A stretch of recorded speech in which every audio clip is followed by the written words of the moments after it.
We're back. It's our last week. We're diving into part 2 of graphs. We'll see how far we can get.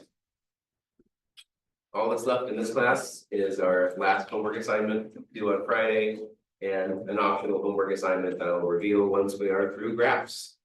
So we'll see if that can be today. Maybe it can be. I know the last half of this is mostly examples step by step. So even though we're only a third of the way through these slides, we're more than a third of the way in terms of how long it will take. We're going back in our memories a while for this, but we were talking about adjacency lists and adjacency matrices. And both of those were used to internally store a graph structure. An adjacency matrix was always a 2D chart where each row was each vertex and each column was each vertex. And we could look at whether there is an edge between two vertices based on looking at from row to column. Is there a directed edge going from that vertex, from the from vertex to the to vertex, the row vertex to the column vertex? And that allowed us to very easily be able to look up and query in real time. But as the graph became kind of sparse, we found that we could actually use an adjacency list to improve on quite a number of the running times for this. So the end result of this discussion was that adjacency matrices are really useful in dense graphs, and adjacency lists are really useful in sparse graphs.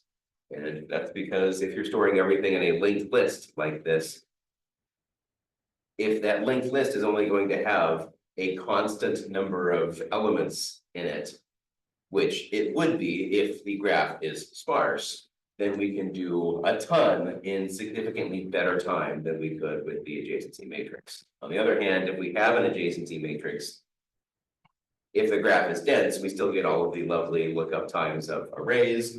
If we use adjacency lists, then we find that we get linear time behavior for just looking through a single vertices connections. So that ends up giving us some quadratic times for things like the vertexes in edges, and the vertexes out edges are still linear. So that's not great compared to the matrix. Even deciding if an edge exists can be linear when it was constant before. So there's always a right choice as to whether to use an adjacency matrix or an adjacency list.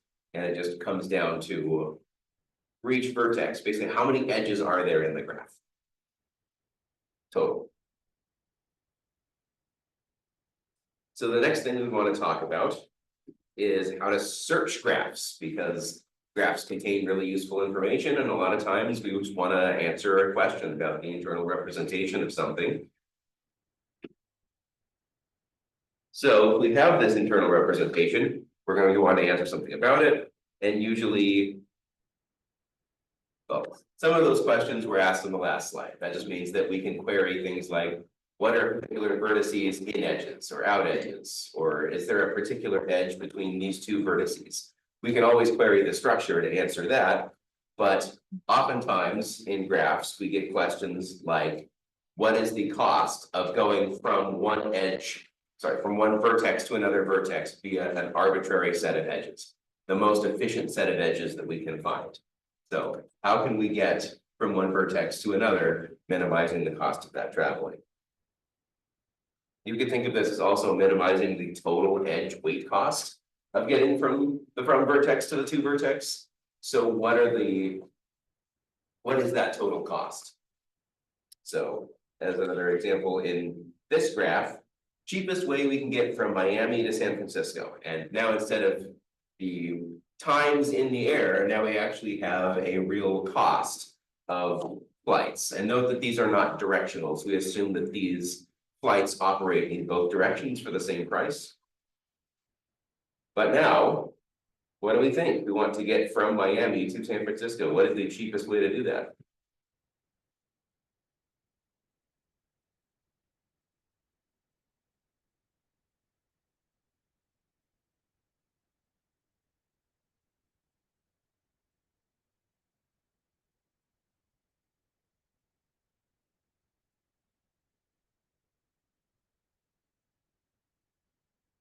Yeah, if we're going from San Francisco, it doesn't really matter where you start and where you end in this case, but from Miami to San Francisco would say that we want to start at Miami and get to San Francisco. It's going to be the same result as starting at San Francisco and getting to Miami.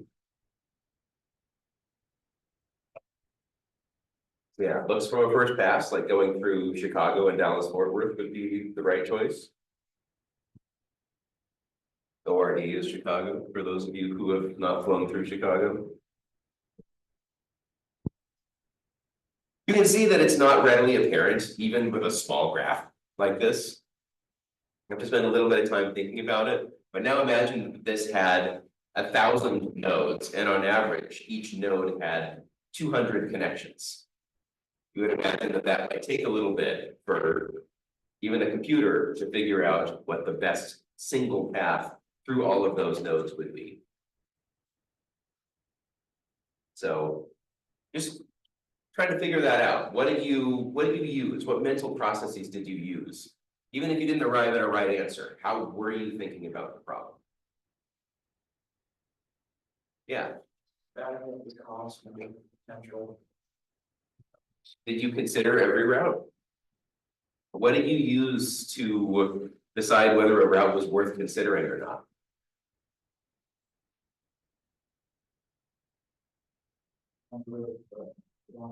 Number of edges? Yeah. Is that always going to produce the best answer?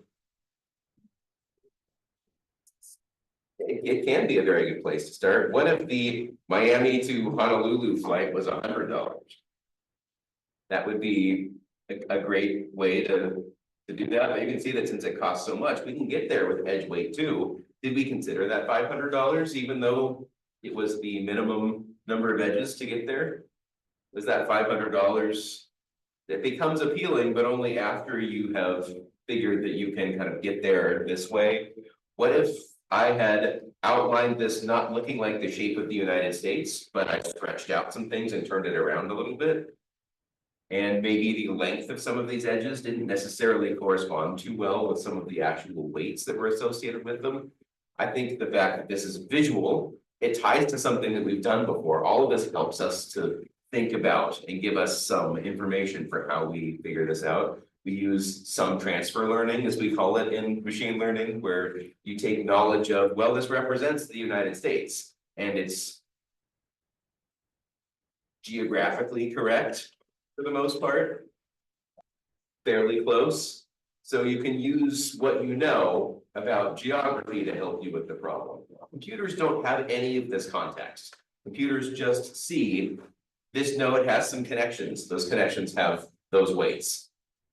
That's basically it. So we need some process by which to determine the answer. We can't use this transfer learning that we use as humans. We have to come up with some intelligent algorithmic process that, given an arbitrary graph, not just this graph, but an arbitrary one, will give us an answer in an efficient amount of time. So just like with trees, we have two important search types, and they're the same two search types. Favorite example of flights is the one time I had to fly when you're walking to the lines of Seattle. Yes. Getting to Billings was usually Spokane to Seattle to Minneapolis, St. Paul to Billings. Right. Yes.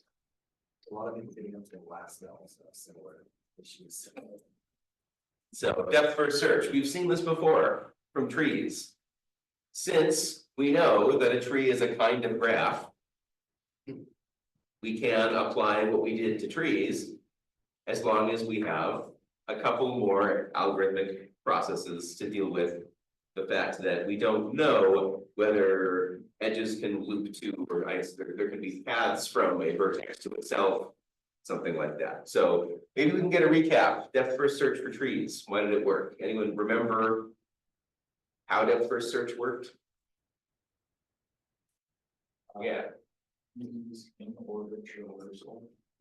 That was the breadth first search. So sorry, in order. Level order was breadth first. In order is depth first. You are absolutely right. Oh, my bad. Get your heart rate up first thing in the morning.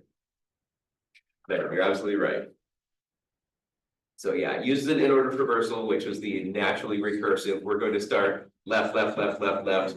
And you do the left node right part of that in a tree. Unfortunately, we don't really have this concept of a left in a graph. Nor do we have the concept of return back to the parent that you came from. There's a node that you came from, but there's none of that internal structure like parent, left child, right child. So we need some way to order these nodes so that we can search them in that way.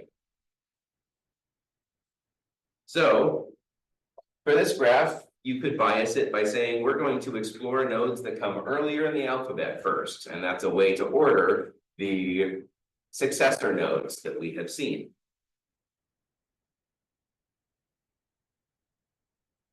So here's another potential graph. So going ahead and exploring nodes earlier in the alphabet first, go ahead and see if you can, starting at node A, which would be the first node that we would visit, come up with a depth first search order for when we visit the nodes. Remember that we go to any node that we could visit from here that has anything that comes earlier in the alphabet before we do anything later in the alphabet.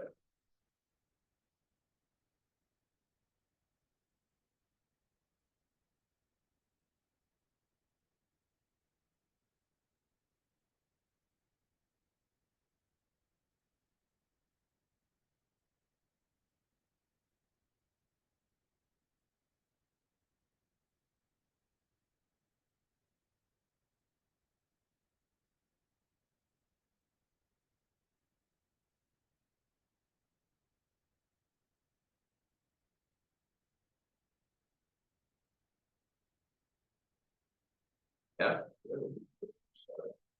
We are saying we're starting at A because it is the earliest node in the alphabet. Yeah, If there's a node that comes early in the alphabet and you search one that comes later, then you literally can't search that earlier node at all. Like, wow. you would immediately prioritize it as a, so basically, we're going to say, starting at A, let's go ahead and see that if we're just getting to B, because we want to find the path to every node in the graph. So we'll explore nodes earlier. If the goal is B, because whenever you have a search, there's a goal node in addition to your starting node. So if the goal node is B, we explore A, and then the first thing we put as is the leftmost, there's no left then right, or at most two that we're adding to this. We would just explore anything that comes before A. Nothing comes before A. So the first thing that we would explore is what comes alphabetically first, which is B. So we hop over to B, and that's the goal, so we're done.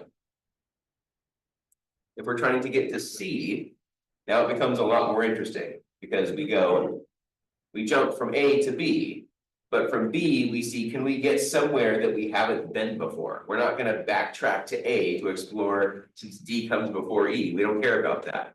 We care about getting somewhere from where we currently are. So if a path like that exists, you will just explore the next earliest alphabet out edge from that vertex. So from A, you just look at and say, okay, of these three, which one comes first in the alphabet? B does, we're gonna hop here. Out edges from B, what comes first in the alphabet? E, we're gonna hop there. Which out edge comes first? F, we're gonna hop there. Out edge, which comes first? C, we're gonna hop there. It's the goal, we found it. Does that path make sense? Just like, so depth first search is recursive. So you're always asking the same thing at every single node. So this didn't give us what seems alphabetically to be an in order traversal. That's because it's not stored as a binary search tree where that in order traversal gives you the nodes in order. So we kind of lose that from this concept of a depth first search, but we do still get that same behavior of we're gonna pick a direction and then we're just gonna go in that direction. Yeah, So if you were searching for H, would it get to E? So I have no other options and backpedal until there's another option? yes, So like A, B, F, C. or Yeah, A, let's do that. C, E, and then back down to D. yeah, H. yeah, yeah. So we're only exploring those we haven't visited before. So we add, if we were keeping track of this in our head, we'll actually go through this because it's a pretty important algorithm. But we would start here, we visit this node.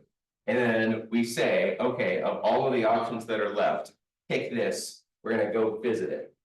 Since there's something here, we're gonna go visit that. Since there's something here, we're gonna go visit that. Since there's something here, we're gonna go visit that. There's something to explore, but we've already been there, so we don't care to visit it again. So we backtrack because there's no other out edge. We backtrack because there's no other out edge. We backtrack because there's no other out edge. Backtrack because there's no other out edge. And now explore the unvisited node that comes first alphabetically. We've explored here and explored here, but haven't explored here. So then we would visit here. And then of these options, G comes before H. So we would visit there and then we would finally visit here. One way to shortcut this a little bit is if you're exploring the options, you can query, is the option to explore the goal? Does this always work?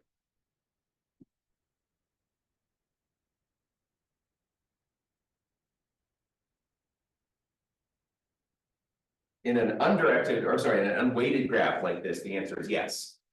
But if it were weighted like the last graph, then if the destination were for Miami to Honolulu, for instance, then you would just uncover that you can get there in one step and assume that that's the best way to get there.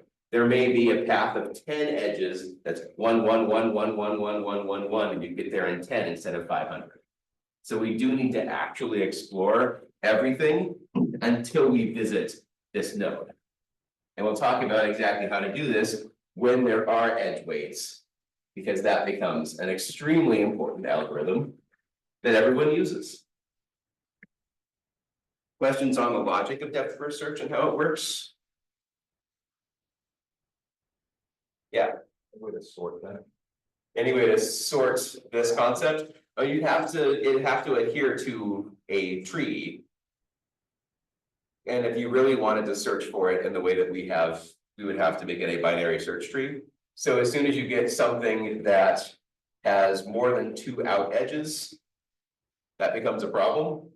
But so A can't really be a binary search tree node because it has 3 children by the definition of a tree. So you could still root this tree. Is it a tree though? Can this graph become a tree?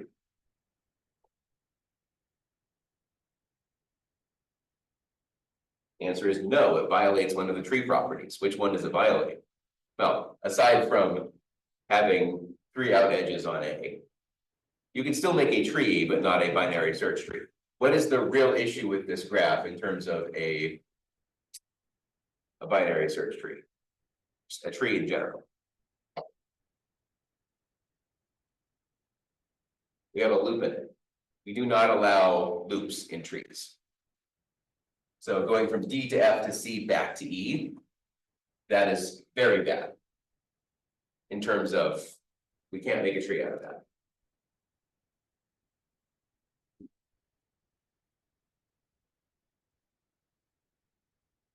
So let's take a look at, I don't know if I want to dive into this too much, but how would depth first search work in pseudocode? How would we go do that?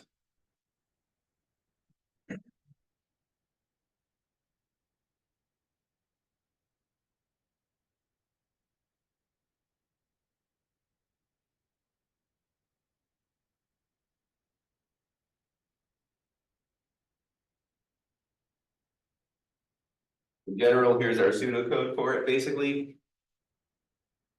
we are going to make a recursive function just like we would expect. We have the public one that is called, and we would have a private one that's called with a particular path. So we want to depth first search from V1 and find a path to V2. So we're gonna start with an empty path, and then we start to produce a path as we iterate. Basically, we're going to visit this new V1, mark it as visited. If we have found the path to the destination, then we can output that path.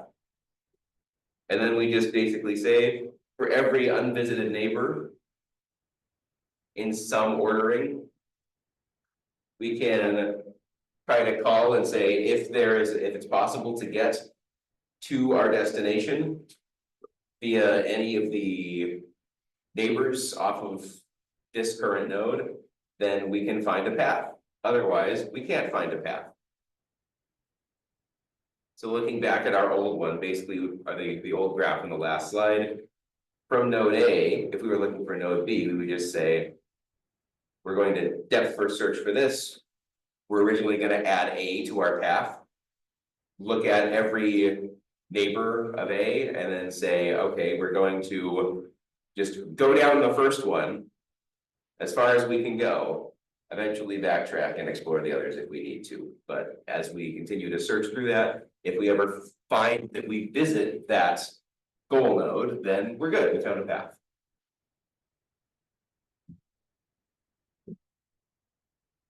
Questions on how you would at least go think about and implement depth first search?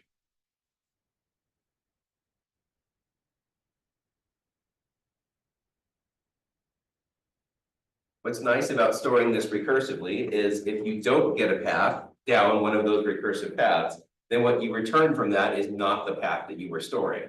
You kind of undo that work as you go back up the recursive chain. So that's really nice. We know that depth first search will find a path if one exists, so we know it's complete, which is very useful mathematically. You don't want to apply an algorithm that will occasionally not return you the answer because then you don't know the answer. We can, of course, retrieve the path that we went once we find the path because we stored the entire path that we went down. If we look back at the pseudocode, when we say path plus equals V1, we're able to now determine what that associated string or sequence of nodes is, depending on how you're actually printing that out. So we can see the path that we took. That would be kind of annoying if you query something like Google Maps and say, I would like to find the best way to get to my destination. And it returned to you, rather than a path, it said, I found your destination. That's not particularly useful unless you can reconstruct how you got there to be able to give to a user for some purpose, especially if you're doing something like navigating from point A to point B. You care about the path, not just that a path exists. I can get you there in the shortest time. What is the first instruction? I don't remember.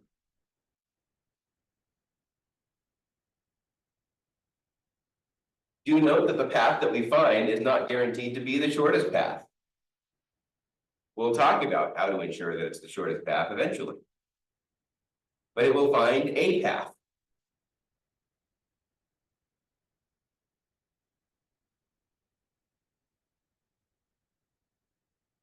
So depth first search from A to F returns ABEF and not AEF.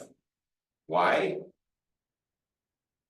Because B came before E. So we explored B and just saw if there was a way to get from B to F. There is. It's more edges than the original question, but depth first search does not care or return that to you.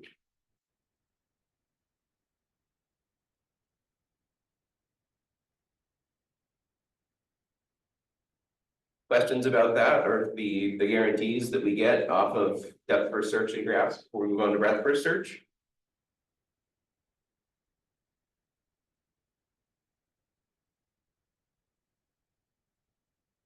All right, breadth first search is here as well. We know that a tree is a kind of graph, so just like depth first search, we can apply this. BFS for trees used a level order traversal. So just putting everything that we could get to from our current node in a queue, just saying that we're going to explore that path. So with breadth first search, it is very nice because instead of just assuming a direction and completely exploring down that direction, and only once we fail to find the goal anywhere down that path do we return, we're going to be exploring everything around us that we can get to within one edge. And then everything around us we can get to within 2 edges, and then everything around us we can get to within 3 edges. So it's extremely nice.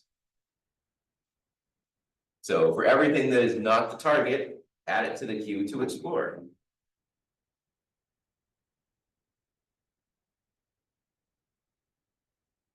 Explored sequence of nodes, getting from node A to every other node in the graph. Let's do that same thing again, take a minute or two and see if you can come up with, now using breadth first search, what is the order that we explore nodes in?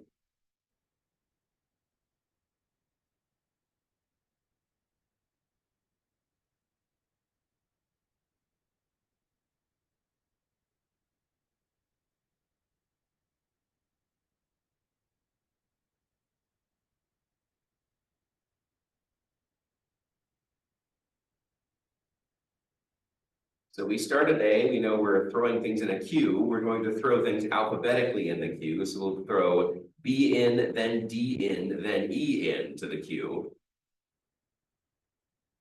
Then we're going to go visit the first element in that queue, so we DQ B and say, all right, we're gonna go from A to B.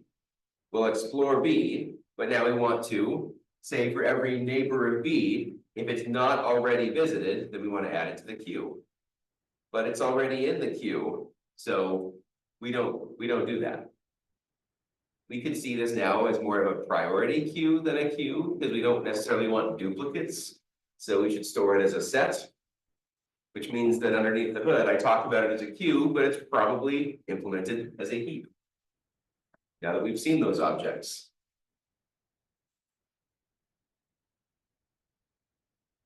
Once we finish with B, we would go back to and say, all right, we want to visit D now. When we see D, we would add both G and H, because those are unvisited, and we can get to them from D. And then we go back to the first thing we put in the queue, or we pull out what is now in alphabetical first order. If we were doing it in a priority queue, we could do it that way, but in an actual queue, we'd be doing it strictly by the order we put it in. The next thing we would have put in, we would put in B and then D and then E. So we would have put in D second. But if we were trying to get to C, for instance,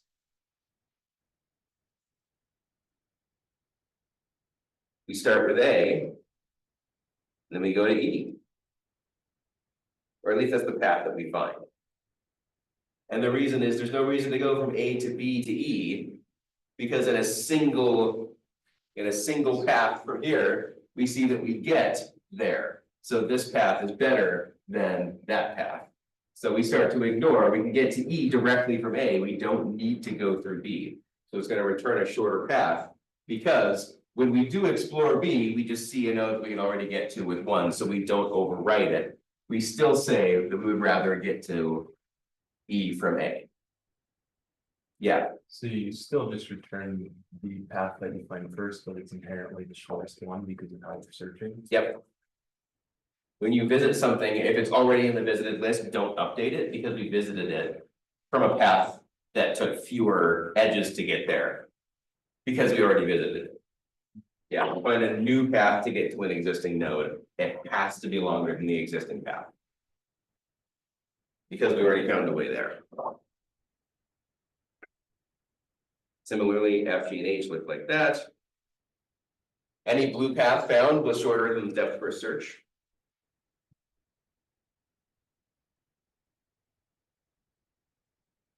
And this should say BFS, but let's actually just straight up look at the pseudocode.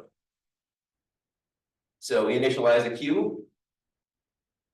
Put your source in the queue. If you're trying to find a path from a vertex to another vertex, whatever that from vertex is going to be your source. So that's what starts in the queue. We mark that as visited, and then we're just going to iterate and say, while there's some node we haven't visited yet, we're going to remove the first. If that is this the target? Then great, we found it. If not, then we look at every unvisited neighbor of that node. Mark is visited and NQ. Because we're checking at this point whether we found a way to get to the goal. Because if we do see that because of breadth first search, now we can say, well, that has to be the shortest path in terms of number of edges of getting there. We don't yet know anything about weights or how weights affect that. Because there may be the Miami to Honolulu problem where there's a single edge, but that edge is very expensive. So it depends on what we're trying to optimize for. Are we optimizing for number of edges or are we optimizing for minimum weight cost? Breadth first search will work well if you're asking the question about the number of edges. It will not work for you if you're asking a question about how do weights work or handle, or how are they handled with this. So some observations from breadth first search. Return to the shortest path by number of edges. That's a really important distinction from source to destination. But of course, this is not the shortest path by edge weight. We'll talk about the algorithm for how to determine a shortest path by edge weight. But it's also a bit harder to store the sequence of nodes that we visit. We actually have to determine where we came from as part of each of these. So for each node in the graph, when you explore it, we want to write down or store where we came from, the source of getting to that. So to do this, every object that is stored is going to have a previous field. And when you visit a node for the first time, you'll know which node you came from, and that's what goes in that pre field. And that just tells us when we visited this node, where did we come from? And that allows us to say, we know the path that we output getting there. We just now have to know which order of nodes we visited to get to that path. That allows us to make nice backtracking. Once we find the destination, we just follow the backwards pointing arrows on the pre-fields and print everything out in reverse. So you can even make a stack that says add everything from this path as we look from the destination back to the source, pop all of those onto a stack. Eventually you pop the source node, and then when you remove those, then they remove in order. So you can use a stack to store and print the order of the nodes that you visited. In general, depth first search, just like you did in trees, uses less memory and inherently stores the path because of the recursion. You can just go backwards up the recursive chain and recreate the path for how you got to the node. But of course, we know that path may not be the shortest path. On the other hand, if the shortest path by number of edges is important, then you want to use breadth first search. So here's kind of the trade-off for which search algorithm you want to use. Massive graphs, depth first search don't store as much, but you don't get necessarily the shortest path by number of edges. Hear about that, you use breadth first search, just make sure you can hold all the memory for your graph because you may be storing nearly every vertex in that queue, depending on how sparse or dense that graph is. If you can get from your source node to every other node in the graph in a single move, then you're going to be storing up to that entire graph in your queue if the node you're searching for is the last in the order that you would search through. So you're going to be adding everything to the queue before you eventually do that. So in the worst case, you're storing the entire graph structure in your queue. That's not great. Runtimes, in terms of the number of vertices and number of edges, they turn out to each take the same amount of time. They're big O of the sum of the number of vertices and number of edges on the graph.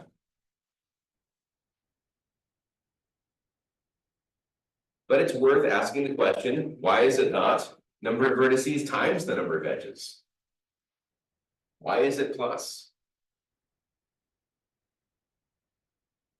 Yeah. It's only because it's Those ones.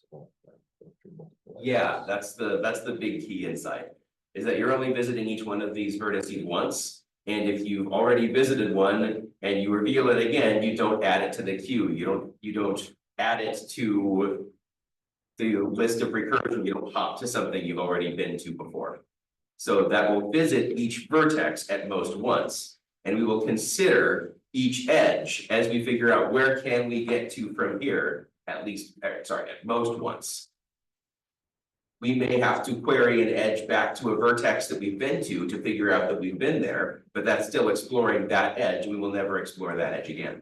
We'll never ask the question, does this lead to a vertex we haven't visited before? You just won't ask that. There's no reason to. So we'll query each vertex at most once, have we visited you, and explore it at most once. And each edge is an if statement, basically. So it is the sum of those. So exploring each vertex and each edge at most once. Once we explore them, we don't need to consider them again. Some applications. Maybe this is an electricity. Maybe this is how electricity travels in the state. So according to this, shortest way to get from Seattle to Pullman, assuming that the bulk of the cost here is taking in a signal and then sending a signal at each one of these locations, because electricity travels at the speed of light. So while it's traveling, it's basically instant. So the delay is going to come at each of these transfer stations. So we care about the number of edges and not so much how far away those edges are from each other. If we can just go from a source to a destination, we're just going to assume that that travels instantly. Or close enough to. So how can we get there in the shortest possible number of steps?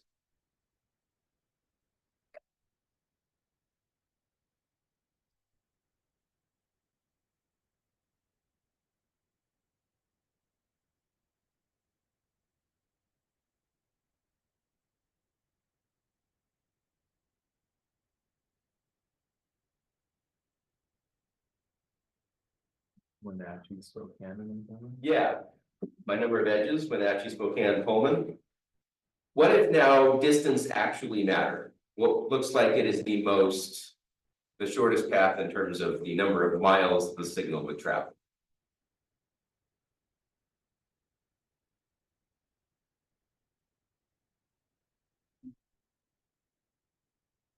Yeah, Cleelum, Moses Lake, Richland, Pullman. Yeah. I tend to agree with your former point, but that's probably the least in terms of distance. Oh no, the Wenatchee exchange has gone down. Are we still able to get to Pullman from Seattle? Yes. Now, Tacoma's phone exchange goes down. Can Olympia talk to Spokane? No. How would we know this? Assuming we had either a breadth first search or a depth first search, how would we be able to tell that we could either reach a destination or not?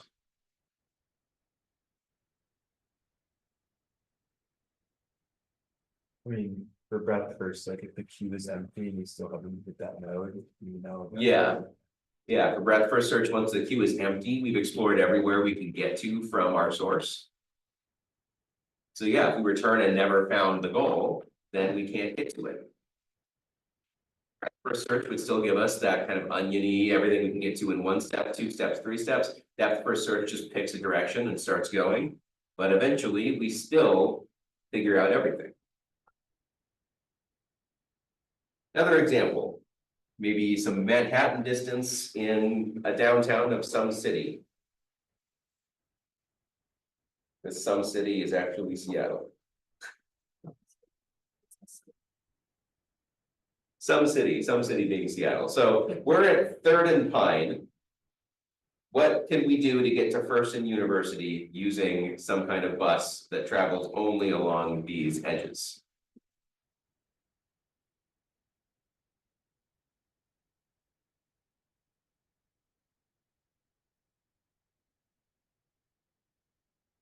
The answer is yes, we can, but we have to figure out what that path would be. Which would be better at determining the path that we should choose? Should we run a depth first search or a breadth first search? How would they work differently? Maybe in terms of how this person decides, this person's using a decision. How do I get to First and University via a bus line? If they're using breadth first search, what are they doing? They're sitting there at the bus stop and they're looking, where can I get within one bus stop of here? Where can I get within 2 bus stops of here? Where can I get within 3 bus stops of here? And we wait until one of those reveals First and University. And then we say, how did I get there? Construct that path. And then you hop on the bus in the reverse directions from backtracking from First and University to Third and Pine. You figure that out and you get on that bus. Depth first search, you just get on a bus, but you have a time turner. So you get on the bus and if it's just taking you in the wrong direction, and you get to the end of that bus route and it's not the destination, then you turn back time until you could have gotten off the bus and made an exchange. All right, I could transfer to this bus from the stop before this. All right, I'm gonna pretend like I got off and caught that bus. Do I eventually get to my destination? So you just kind of run on buses and guess and hope. But note that you don't have to remember all of the buses and all the transfers that you had to remember with breadth first search as you did that. Just getting on the next bus that comes does not require you to store a knowledge of what your plan actually is to get there. So less memory is needed, but it may take you more time to get there because you're not necessarily getting on the shortest route, the best way to get there in the fewest stops. How are we doing? We feel like we understand the difference between breadth first and depth first applied to something like this and how each of these people are optimizing getting to their destination. Minimizing how long it takes me to get there versus minimizing how much I have to remember in the process. There are lots of other kinds of search algorithms you might want to be aware of. We won't go into the details of most of these, but the first one is called iterative deepening. This wants to use the best of depth first search and the best of breadth first search to kind of take the pros of both and turn them into an algorithm. Iterative deepening is going to depth first search up to depth 1. If we fail to find the goal, we're going to depth first search from the source up to depth 2. If we fail to find, we're going to depth first search with depth 3. Then depth first search with depth 4. So you can see how it kind of looks like a breadth first search, but you have to redo a bunch of the work. But because of the nature of graphs, it actually doesn't turn out to be that much work usually. But you get the nice depth first search limit on memory guarantee as you do a breadth first search style search. So you still find the best path and you still use linear memory. But the downside is that you're redoing some of the work that you had to do. So it takes a little bit longer to find the solution. So this is just straight up better than breadth first search if you're going to run out of memory. So yeah, if we fail to find the query, increment K and start over. The performance of this, it will find the shortest path solution and uses linear memory, but repeats some work. The time penalty is at most basically doubled compared to the space savings where you actually get an entire order of space savings down from quadratic to linear memory. So it becomes a massive space savings and you're redoing some work. Even imagining that this is a tree. How much work is it to go from exploring everything at depth 1? So you would explore this node for the first time. If you don't find it, then you would explore its children. You would explore this in depth first search way. You visit here and here and here. So you explore this for the first time, this for the second time, this for the first time. If you still don't find, we're going to go all the way to depth 2.